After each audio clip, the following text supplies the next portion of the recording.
bottom two in the SPFL, but with away games against Celtic and Rangers on the horizon, failure to beat Hearts could start the nerves jittery at Dens Park. A Hearts victory will make sure they are confirmed in the top six. Has been quite a turnaround under Craig Levein, who despite a host of injury problems has blooded some young talent and of course led them to a record run of consecutive clean sheets. Can Dundee break down Hearts, or will the Edinburgh side add more misery to Neil McCann's week? Kick-off in 30 minutes. Well, a sigh of relief for Dundee yesterday as both Partick Thistle and Ross County lost. A win would take them above Hamilton.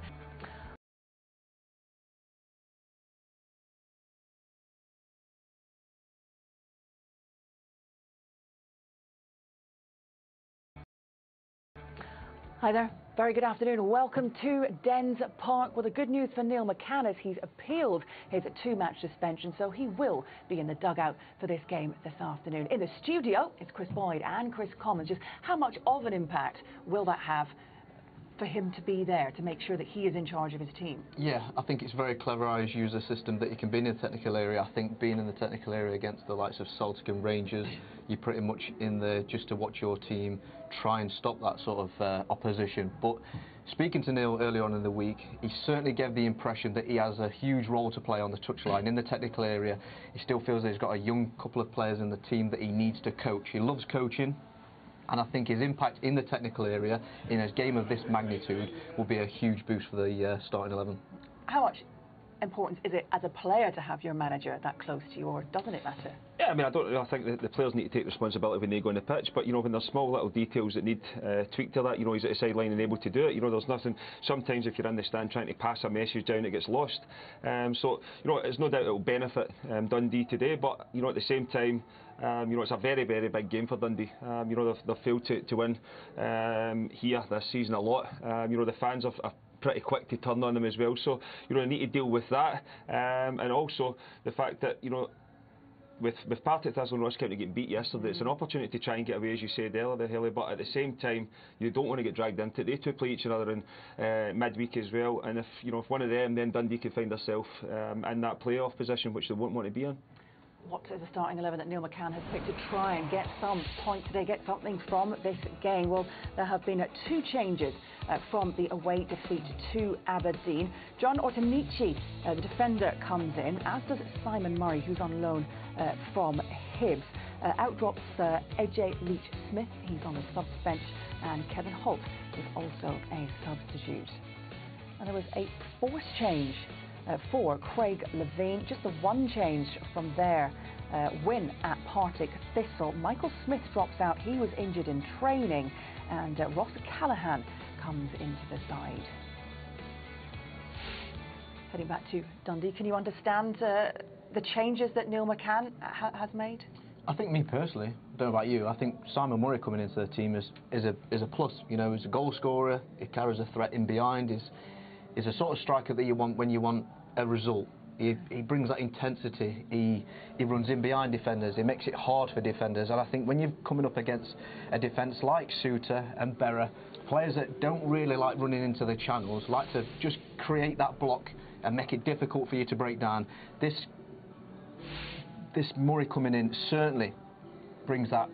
Well, I think it gives, you know, as you say there, it gives length to the game, which, you know, but at the same time it's all well running in behind. You need to have runners going into the box. You know, there's no doubt that when you look at Dundee's season, scoring goals has been a massive problem. You know, their number 9, Musa, who starts today, you know, he's got 4 league goals all season, 4 of them have been penalties.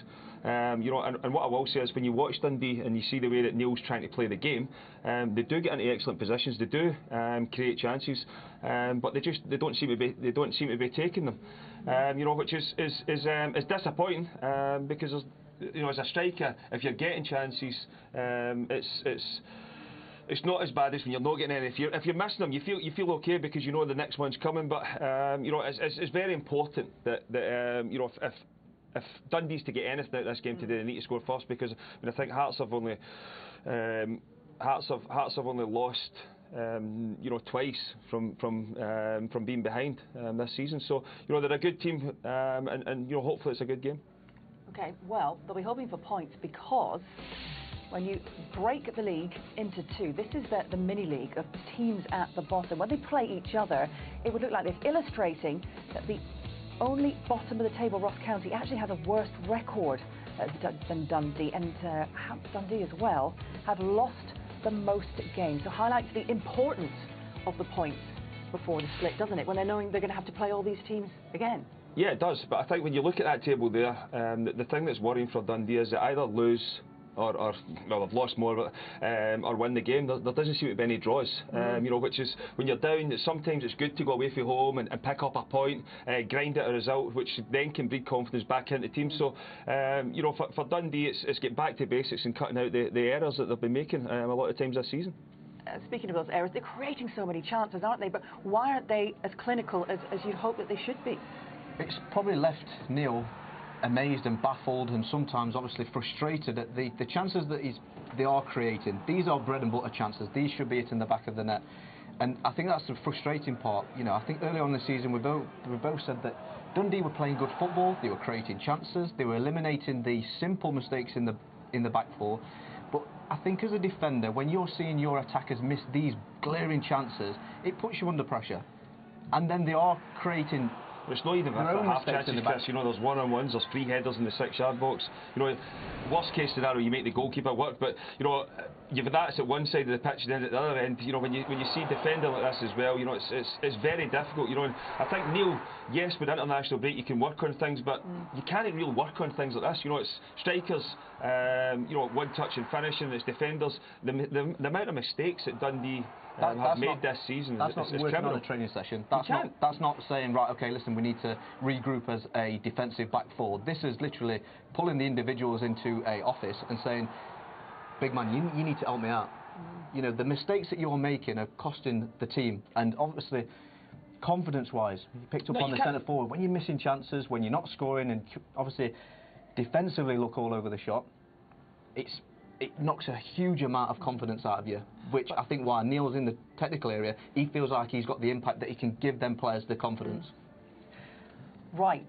Well, as we know, Dundee, as mentioned, have been beaten in their last 5 home Premiership games. They've scored only 1 goal and they've conceded 12. Neil McCann is aiming to avoid yet another defeat here today. He's with Luke Shanley.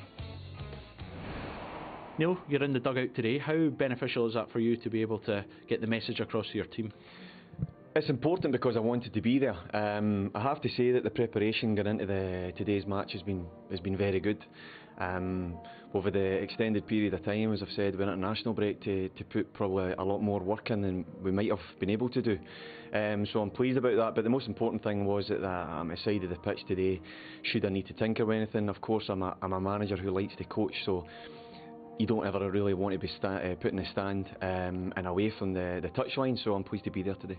What have you said to your team, maybe motivationally or tactically, to try and be more clinical and trying to have a better home record? Yeah, I said during the week, look, it's very difficult to have an impact on a split-second decision, and it comes down to those decisions from the players. But all I can do as a manager, as a coach, is do the repetition work on the training ground, reinforce the belief that I have in them, and try and foster a confidence that they don't tighten up should a chance come their way, to be fully concentrated and don't switch off when we're needing to be good defensively. So at the end of the day, as it always is, it comes down to those split-second decisions that players have to make, and really I've not got any time to impact them. How tough will Hearts be today? It'll be a very tough game. I think you know, Craig, since he's come into the job, clearly has an immediate impact in terms of how they play defensively. They're really resolute in terms of the back and solid. Don't really give up an awful lot of goals, never mind chances. So we know it's going to be tough, but I do believe that our game plan today is good. As I said, well, for that extended period of time to work, and as you say, if we can take those decisions well today when they come along for the players, I'm hoping that we can get a positive result and 3 points. All the best. Thank you. You touched on it with the international break, being time to work on things. Neil McCann said there's only a certain amount of things that you can work on, of course. A lot of it comes down to confidence. But how key will that have been, having the consistency with the relationship with his players? Yeah, I think it's key you can work on things if you're in a shape and you get dragged all over the place, and that you can work on that. But it's just, as Neil touched on there as well, strikers, like taking too long to get shots away or missing chances, or defenders making the simple mistakes that they're making. It's virtually, you can't coach that. It's players' instincts, it's concentration, game management. And I think that when you look at Dundee's, I go back to when they played against us during the week. That they went 2-1 up, we went down to 10 men, and Cammy Kerr was right back that night. But he's still flying up the right wing. The game management, Neil can't, he can't do anything with that. It's up to the players on the pitch to take a responsibility themselves. Yeah, well, the fans seem to be enjoying life, don't they, under Neil McCann? They're hoping to finally see their first win here at home since mid-December, and they're feeling pretty optimistic about it.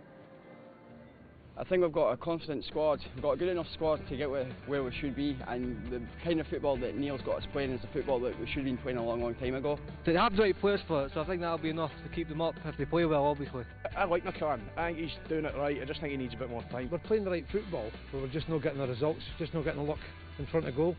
We've had a couple of lucky times away games, but home games have been really the downfall this season.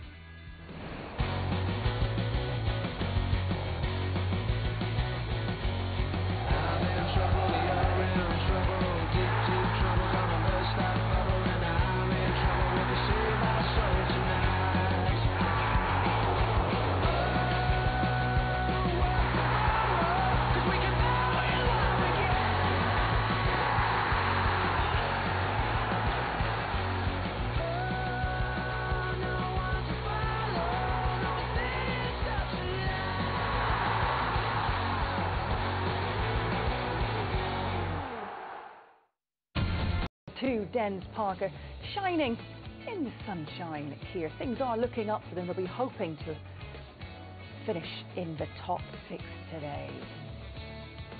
Yeah, much joy for them. They, of course, have celebrated a win, didn't they, against Dundee already. They've already played each other twice, and both ended in home wins. Let's remind you of those encounters.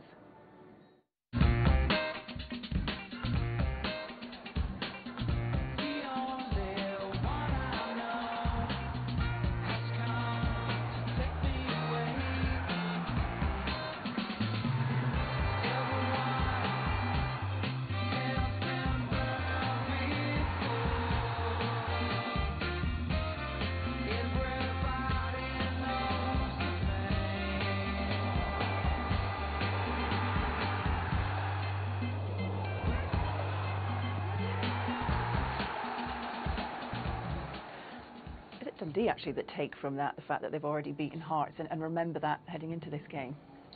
I'm not sure they could do that. Do you, Chris? I think it's been so long ago that, and the run that they've been on, especially these last 6 games at home, it's been grim reading. I think, especially in the last 5. Yeah, I think what it does there is highlights how important set plays are. Dundee are a big physical team now. Kerr Waddell scored the 2 goals that day, but he's not playing today. But the back 3 are big, powerful guys, and Musa's a big, strong guy. So Dundee might look to use that as a tool to try and get the 3 points here today as well. But when you're down there, you'll take anything. So it's going to make us have a good game. I think the pitch here doesn't help Dundee either, because when you're trying to play open, expansive football, if you do lose the ball, they can get at you with the pace of Lafferty and Naismith and that on the break. They'll need to be switched on at both ends today, Dundee. Yeah, as for Hearts, the end of a 4-game winless run came against Partick, so what are we expecting from them today following that really good win? It was, yeah, but more of the same. I think it's the first time that we've seen good attacking football from Hearts this season. The one thing about Hearts is the defensive structure is so good. They've took the eye off actually trying to win games. They've had 12 draws this season, 6 of those have been 0-0. So the games that we've seen have been pretty dull, pretty boring, lack of goal action. Something clicked. We spoke to Nazy last week, and he was reiterating the training regime that they're trying to work things out, trying to get an understanding in the final third. Certainly things clicked in that game. They were looking for more of the same, and obviously without the injured Smith in there, it would have been an unchanged 11. So it shows you how pleased that Craig Levine is with his recent performances. Would you agree with that? Yeah, well, I think with Lafferty and Naismith, you've got an opportunity of winning games of football. But you know, the quality, you need to give quality to get the ball to those two, to let them, you know, do what they do best. So I'm looking forward to seeing Naismith and Lafferty. I think they're a good partnership, very, very good in this league. You know, and if Hearts can find a way to get them in the final third, they can definitely cause Dundee problems today. Right, let's hear from Craig Levine. Here's with Luke Shanley. Craig, what sort of game do you expect today? Normal SPFL games. I think it'll be competitive. The pitch seems to be in reasonable condition, so I'm hoping it's a good game. Just the one change, talk us through it. Michael Smith hurt his back in training yesterday, actually, and or he would have played today. We've just substituted. Callahan's coming in instead of Michael. So that's it. Is that a sign of how happy you've been in terms of the last game against Partick Thistle and trying to keep the momentum going from that? Yeah, well, I was hoping that everybody was going to be fit, and on Thursday it was looking like that. But I say Michael tweaked his back yesterday, which is annoying. But you know, Ross will do a good job. Dundee battling in that relegation battle as well. Do you expect anything different from them?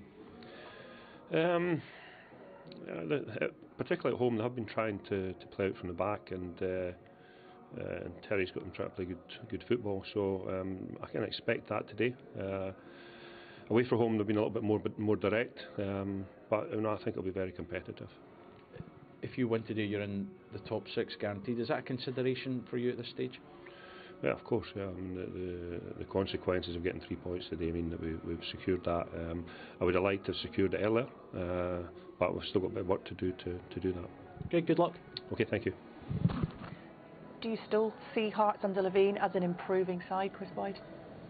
Yeah, I mean, I don't think it's been the best this season on the pitch for Hearts. I mean, the highlights obviously beating Celtic 4-0 and beating Hibs in the Scottish Cup, but you know, they would have been looking for more. I think it's been a disappointing season on the pitch, but you know, off it there's been, you know, the stands were up, but I think when you go back to the start of the season as well, a change of manager, you know, not a great start in the League Cup, so you know, there's been disappointing there, but you know, there's signs that they are getting back to the way that Hearts should be.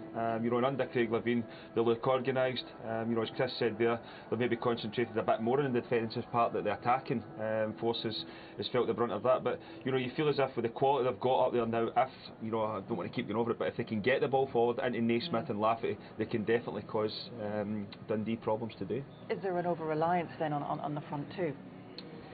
I think it's time to step up for the midfielders and the attacking wide players to step up with goals. I think if you take Lafferty's goals out of the equation, you know, they'd be a lot worse off. But like I said before, the games that we've seen earlier, they've been pretty dull and boring, just particularly because of the type of defending that they do. You know, they sit there, they're quite rigid, but you know, now getting, like I say, get the ball up to Lafferty and Naismith and make things happen, and hopefully they have a good game and give us an entertaining game. Yeah, well, hopefully the fans will be in for an entertaining game here as well. Lovely afternoon to enjoy an Easter Sunday.